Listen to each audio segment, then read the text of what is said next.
السلام علیکم طلباء، آج ہم جماعت پنجم کا مضمون ماحول کا مطالعہ حصہ اول کا سبق نمبر 4 ماحول کا توازن اس ویڈیو میں سیکھنے والے ہیں۔ ہمارے گھر پر بننے والے کھانے میں بہت ساری چیزیں ہوتی ہیں جیسے پانی، نمک، مسالے۔ اگر ان میں سے کوئی چیز کم یا زیادہ ہو جائے تو کھانے کا ذائقہ بدل جاتا ہے۔ اسی طرح سے ماحول میں بھی بہت ساری چیزوں کا شمار ہوتا ہے، ان میں بھی توازن ہوتا ہے، بیلنس ہوتا ہے۔ اس سبق میں ہمیں جو نکات کا مطالعہ کرنا ہے وہ اس طرح سے ہے۔ پہلا ہے ماحول، دوسرا ہے غذائی زنجیر، تیسرا ہے غذائی جال، اس کے بعد ہے غذائی زنجیر میں بنیادی غذا، نباتات۔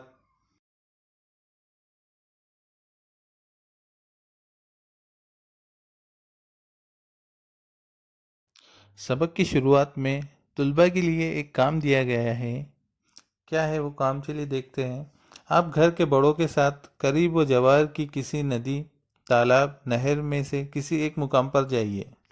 دیکھیے بائیں جانب ایک تصویر دی گئی ہے جس میں ایک بچہ گھر کے بڑوں کے ساتھ تالاب کے پاس آیا ہے۔ اسی طرح سے طلباء آپ کو بھی گھر کے بڑوں کے ساتھ کسی ندی، تالاب یا نہر کے قریب جانا ہے اور آپ کو وہاں نظر آنے والے جانداروں کی فہرست بنانا ہے۔ وہاں کے کچھ جانداروں کے نام آپ کو معلوم نہیں ہوگے۔ اگر ایسا ہو تو ان کی تصویر بنائیے یا ان کی ساخت، رنگ، آواز، مسکن کے بارے میں اپنے مشاہدات کو بیاض میں لکھیے۔ جانوروں اور نباتات کی کتنی قسمیں نظر آئی شمار کیجیے۔ اب آپ کے مکان کے قریب اسکول کے باغ یا قریب کے کھیت میں جا کر یہی عمل دوبارہ کیجیے۔ جب یہ عمل آپ پھر سے باغ یا کھیت میں کریں گے تو آپ کو مشاہدہ کرنا ہے کہ کون کون سے جاندار وہاں پر رہتے ہیں، کون کون سی غیر جاندار چیزیں وہاں پر موجود ہیں، کون سے نباتات، کتنے قسم کے نباتات وہاں پر ہیں، اور کون کون سے جانوروں کا، جانداروں کا وہاں پر مسکن ہے یعنی رہنے کی جگہ ہے۔ یہ آپ سب کو کیا کرنا ہے؟ مشاہدہ کرنا ہے۔ چلیے آگے بڑھتے ہیں۔ کسی علاقے کے حیاتی تنوع کے بارے میں معلومات حاصل کرنے کے لیے سائنسداں جو مشاہدات کرتے ہیں ان کی تعداد بہت زیادہ ہوتی ہے۔ رات دن مختلف موسم، ان تمام حالات میں سائنسداں معلومات حاصل کر کے اندراج کرتے رہتے ہیں۔ بہت اونچے مقامات پر یا گہرے پانی میں رہنے والے جانداروں اور خوردبینی جانداروں کا مشاہدہ کرنے کے لیے مخصوص آلات کا استعمال کرتے ہیں۔ کئی سائنسدانوں کے مشاہدات کو یکجا کیا جاتا ہے، ان کا دوبارہ مطالعہ کیا جاتا ہے۔ ایسی تمام کوششیں طویل عرصے تک کی جاتی ہیں، تب کہیں جا کر کسی علاقے کے حیاتی تنوع کے متعلق سائنسدانوں کو یقین ہوتا ہے۔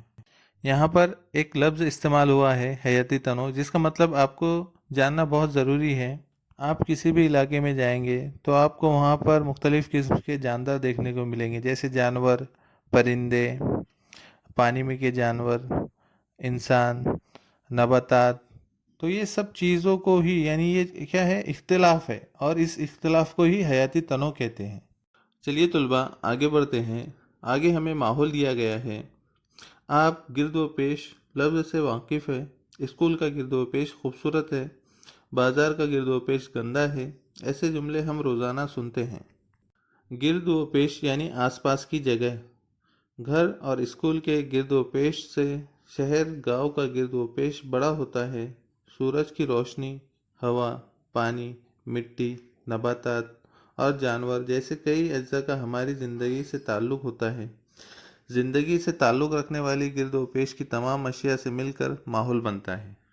جاندار اور غیر جاندار ایک دوسرے پر منحصر ہوتے ہیں، ان کے درمیان کچھ لین دین یعنی باہمی تعامل ہوتا رہتا ہے۔ اس باہمی تعامل کا مطالعہ ماحولیات میں کیا جاتا ہے۔ بائیں جانب ہمیں ایک تصویر دی گئی ہے جس میں ماحول میں پائے جانے والے جاندار اور غیر جاندار موجود ہیں۔ آپ کو تصویر دیکھنا ہے اور اپنے دوستوں سے اس کے بارے میں بات چیت کرنا ہے۔ آگے ہمیں غذائی زنجیر کا مطالعہ کرنا ہے، جس کے لیے ہمیں کتاب میں ایک تصویر دی گئی ہے جس سے ہم سمجھ سکتے ہیں کہ غذائی زنجیر کسے کہتے ہیں۔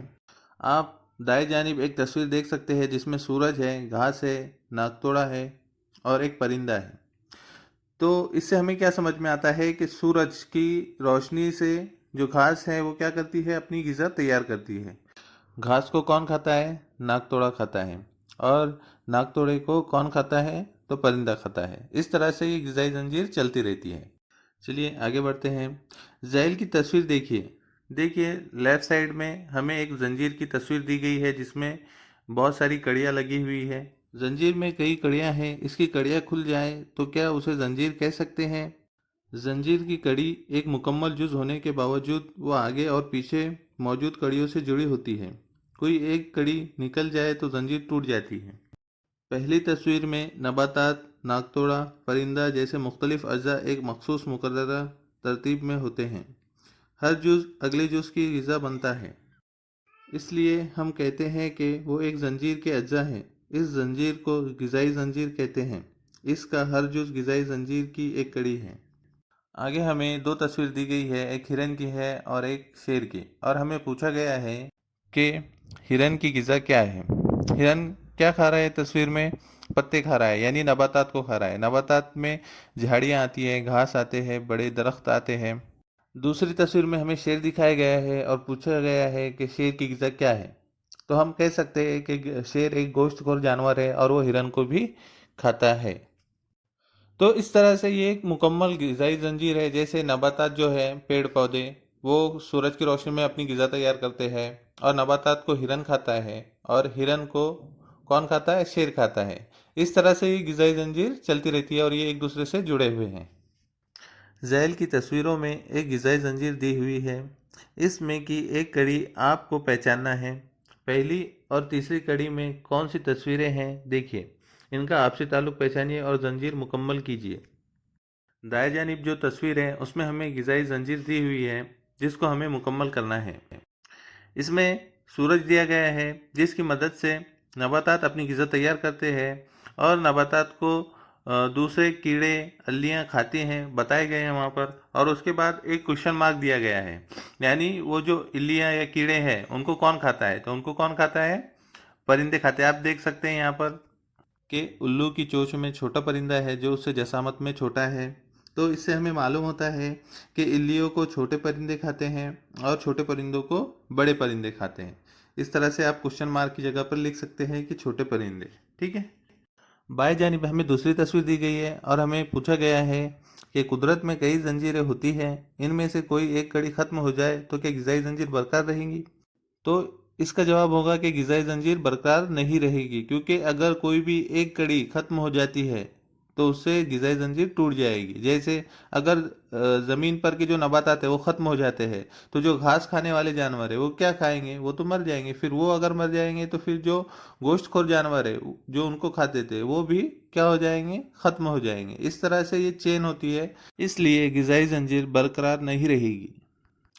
चलिए आगे बढ़ते हैं। आगे हमें दिया गया है ग़िज़ाई जाल। ज़ैल की तस्वीरों में कुदरत की कुछ और ग़िज़ाई ज़ंजीरें बताई हुई है, इन पर गौर कीजिए।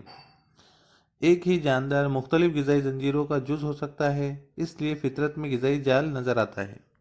यहाँ हमें एक तस्वीर दी गई है जिसमें मुख्तलिफ ग़िज़ाई ज़ंजीरें मौजूद हैं। हम इन्हें गौर से देखेंगे तो हमें पता चलेगा कि एक ही जुज़ बहुत सारे ग़िज़ाई ज़ंजीर का हिस्सा है। जैसे आप यहाँ देख सकते हैं नबातात को बहुत सारे जानवर खाते हैं। जैसे इल्लियाँ खाती है, हिरन खाते हैं, गिलहरियाँ खाती है।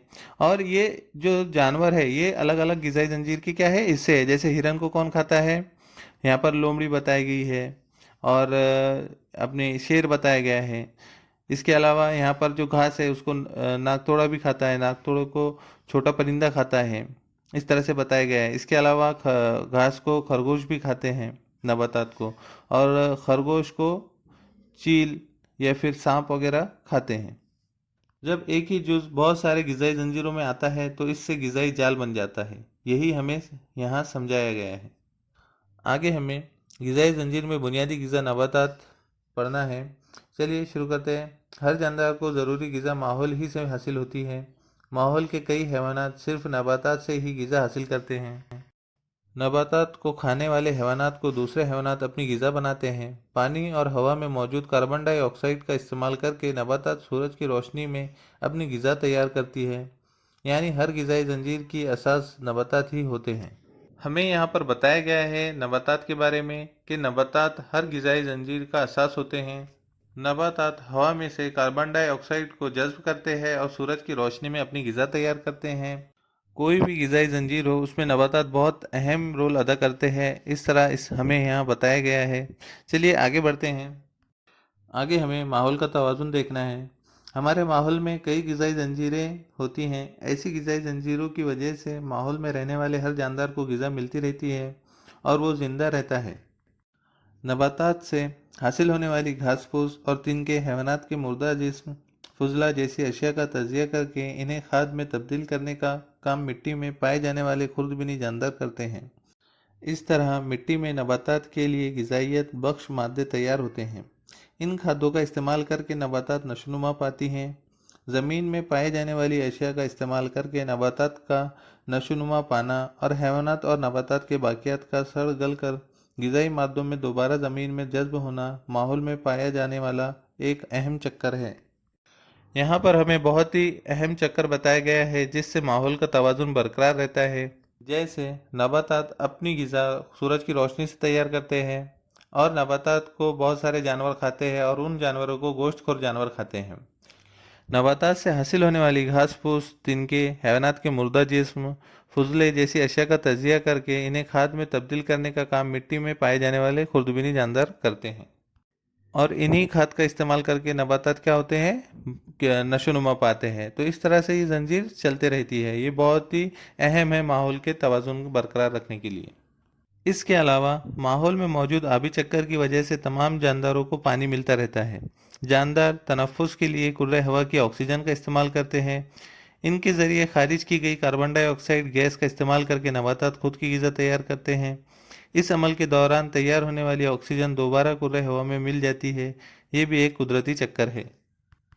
आगे हमें आबी चक्कर के बारे में बताया गया है जो बहुत ही अहमियत का हामिल है क्योंकि इससे तमाम हैवानात नबातात पानी हासिल करते हैं। इसके अलावा जानदार में तनफ़ुस का अमल होता है। जैसे इंसान तनफ़ुस के दौरान ऑक्सीजन लेते हैं और कार्बन डाइऑक्साइड छोड़ते हैं, उसी तरह से जो नबातात है वो वही कार्बन डाइऑक्साइड को जज्ब करते हैं और अपनी ग़िज़ा तैयार करते हैं और ऑक्सीजन रिलीज़ करते हैं। तो इस तरह से ये चक्कर चलते रहता है और माहौल का तवाज़ुन बरकरार रहता है। माहौल में ऐसे कई चक्कर पाए जाते हैं। जानदार जानदार और जानदार गैर जानदार में आपस में लेन देन का अमल होता रहता है। इसलिए माहौल में मौजूद ग़िज़ाई ज़ंजीरों में कोई रुकावट पैदा नहीं होती।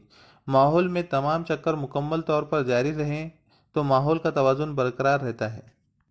इस तरह से ये सबक हमारा यहाँ पर ख़त्म होता है। इसके बाद हम इस सबक की मश्क देखेंगे। मश्क में अलिफ दिया गया है, क्या करेंगे भला। पहला, कीड़े मार दवा का इस्तेमाल ना करते हुए अनाज को कीड़ों से पाक करना है। जवाब, कीड़े मार दवा का इस्तेमाल ना करते हुए अगर अनाज के ज़ख़ीरे में नीम के पत्तों को मिलाकर रख दें, इससे इसमें कीड़े नहीं होंगे, या फिर नमक मिलाकर रख सकते हैं। इससे अनाज महफूज रहता है। अनाज को धूप में रखें। धूप में रखने से अनाज के कीड़े ज़िंदा नहीं रहते। अनाज का ज़ख़ीरा करने की जगह खुश्क रखी जाए और वहाँ हवा आती जाती रहे। वीडियो में आगे बढ़ने से पहले मैं आपको कहना चाहता हूँ कि अगर आपको वीडियो पसंद आता है तो लाइक करिए, शेयर करिए और चैनल को सब्सक्राइब करके बेल आइकन दबा दें जिससे आपको नए वीडियोस की नोटिफिकेशन मिलती रहे। मश्क में आगे बे दिया गया है जिसमें हमें पूछा गया है, आइए दिमाग पर जोर दें। ग़िज़ाई ज़ंजीर बनाइए। मेंढक, चील, लार्वा, सांप, घास। इसका जवाब है, इसकी ग़िज़ाई ज़ंजीर इस तरह से बनेगी। सबसे पहले घास, उसके बाद लार्वा। यानी घास को लार्वा खाता है, लार्वे को मेंढक खाती है, मेंढक को सांप खाता है और सांप को चील खाता है। इस तरह से इसका जवाब होगा। इसके बाद जीम है, दर्ज झैल सवालों के जवाब लिखिए। पहला सवाल है, ग़िज़ाई ज़ंजीर से क्या मुराद है, मिसाल लिखिए। जवाब, एक जानदार अपनी ग़िज़ा के लिए दूसरे जानदार पर मुनहसर होता है, इसी तरह जानदार एक दूसरे से ज़ंजीर की तरह जुड़े होते हैं। इस ज़ंजीर को ग़िज़ाई ज़ंजीर कहते हैं। मिसाल के तौर पर, रोशनी की मदद से नबातात अपनी ग़िज़ा तैयार करते हैं। नबातात के पत्ते लार्वा खाते हैं। नाकतोड़ा पत्ते और घास खाता है। परिंदे नाकतोड़े को खाते हैं। ये एक ग़िज़ाई ज़ंजीर है। दूसरा सवाल है हमारा, माहौल का तवाज़ुन किस तरह बरकरार रखा जाता है। जवाब, माहौल में ऐसे कई चक्कर पाए जाते हैं। जानदार जानदार और जानदार गैर जानदार में आपस में लेन देन का अमल होता रहता है। इसलिए माहौल में मौजूद ग़िज़ाई ज़ंजीरों में कोई रुकावट पैदा नहीं होती। माहौल में तमाम चक्कर मुकम्मल तौर पर जारी रहें तो माहौल का तवाज़ुन बरकरार रहता है। मश्क में आगे दाल पूछा गया है, नबातात की नशोनुमा के लिए ज़मीन में पाए जाने वाले कौन से मादों का इस्तेमाल ज़रूरी है। जवाब: नबातात से हासिल होने वाली घास फूस और तिनके हैवानात के मुर्दा जिस्म, फुजले जैसी अशिया का तज्जिया करके इन्हें खाद में तब्दील करने का काम मिट्टी में पाए जाने वाले खुर्दबीनी जानदार करते रहते हैं। इस तरह मिट्टी में नबातात के लिए ग़िज़ाइयत बख्श मादे तैयार होते हैं। इन खादों का इस्तेमाल करके नबातात नशोनुमा पाती है। मश्क में आगे है दिया गया है, सही है या गलत लिखिए। पहला, माहौल में खुर्दबीनी जानदारों का शुमार होता है, सही है। दूसरा, हयाती तनों को बरकरार रखना ज़रूरी है, ये भी सही है। तीसरा, नाक तोड़ा परिंदे को खाता है, गलत। अगर आपको वीडियो पसंद आया हो तो लाइक करिए, शेयर करिए और चैनल को सब्सक्राइब करके बेल आइकन दबा दें, जिससे आपको नए वीडियोस की नोटिफिकेशन मिलती रहे। Thank you.